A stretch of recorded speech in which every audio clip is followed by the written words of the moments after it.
आज बनवलेलं आहे भरलेलं वांग.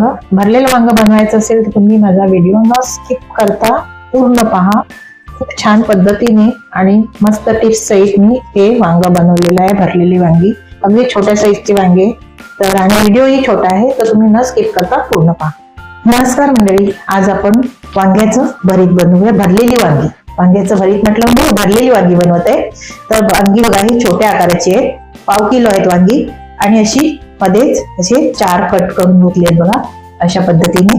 म्हणजे कसं आहे की त्यामध्ये मसालाही भरला जातो आणि कीड असेल ते पण आपल्याला कळलं जातो, म्हणून अशा पद्धतीने चीर करून घ्यायचे आणि देठाखालचा भाग असा एवढा काढून घ्यायचा आणि ही पाण्यामध्ये मी घालून घेतले कारण काळी पडू नये म्हणून. एक कांदा घेतलेला आहे बारीक चिरलेला, ओला नारळाचा चव घेतलेला आहे एक अर्धी वाटी एवढा. ऑप्शनल आहे, जर तुमच्याकडे नसेल तरी सुद्धा चालला जाईल, कारण दाण्याची कूट घालायची. तर दाण्याची कूट 3 चमचे घेतलेली आहे आणि त्यामध्ये नारळ नसेल तर दाण्याच्या कूटमध्ये पण तुम्ही करू शकता. गूळ घेतलेला आहे, वांगी कडवट असतात म्हणून थोड्या टेस्ट साठी मी गूळ वापरते, ऑप्शनल आहे, आवडत असेल तर घाला, नाही घातलं तर काही हरकत नाही.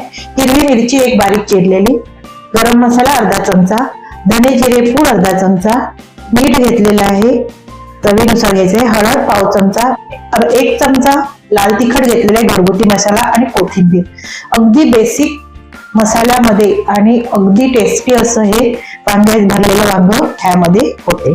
तर आता मी साहित्य एक घेतलेलं आहे. आता रेसिपीला सर्वप्रथम आपल्याला एक मोठ्या बाउल मध्ये हे सगळे मसाले घालून घ्यायचे आहेत आणि कांदा वगैरे सगळं. आता मी पहिला कांदा घालून घेते. नारळाचा चव, ओल्या नारळाचा, दाण्याची पूड, गरम मसाला, हिरवी मिरची, हळद, लाल तिखट, धने जिरे पूड, गूळ, मीठ, कोथिंबीर,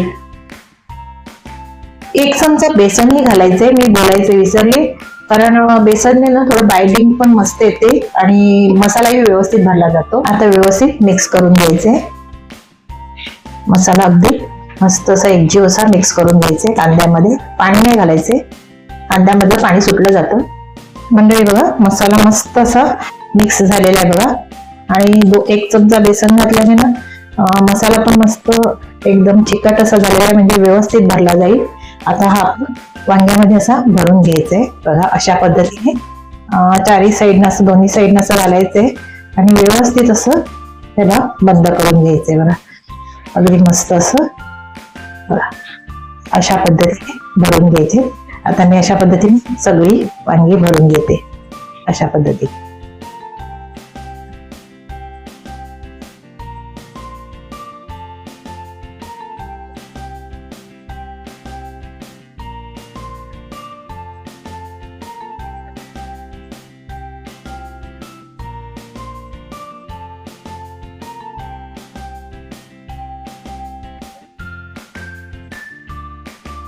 बघा मंडळी 1/2 किलो वांगी होती आणि अंदाजाप्रमाणे जे साहित्य घेतलं होतं ते परफेक्ट झालं, ना कमी ना जास्त, व्यवस्थित वांग्यामध्ये भरले. कढई घेतलेली आहे आणि त्यामध्ये मी तेल घालून घेतलेलं आहे आणि आता तेलामध्येही आता ही भरलेली वांगी आहेत ना ते सोडून द्यायची तेलामध्ये. तेल मी 2 चमचे घातले बघा. तर वांगी घालून घेऊया आणि याला नंतर मंद आचेवर आपल्याला शिजवून घ्यायचे. सगळे असे घालून घ्यायचे.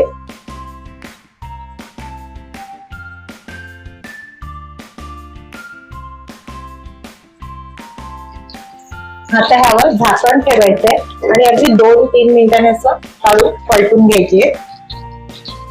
बघा मंडळी झाकणाला बघा पाणी सुटलेलं आहे, म्हणजे बघा कशी मस्त झालेली आहेत बघा वांगी. आता मी पलटून घेत आहे आणि तुम्ही माझ्या चॅनलवर नवीन असाल, चॅनल सबस्क्राईब केलं नसेल तर सबस्क्राईब करा, लाईक करा आणि शेअर करायला विसरू नका.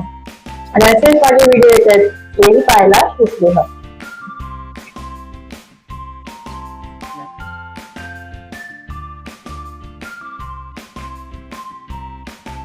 आता ह्यावर पुन्हा झाकण ठेवायचं आणि असे 2-3 वेळा असं सगळ्या बाजूने शिजेल असं पलटत जायचंय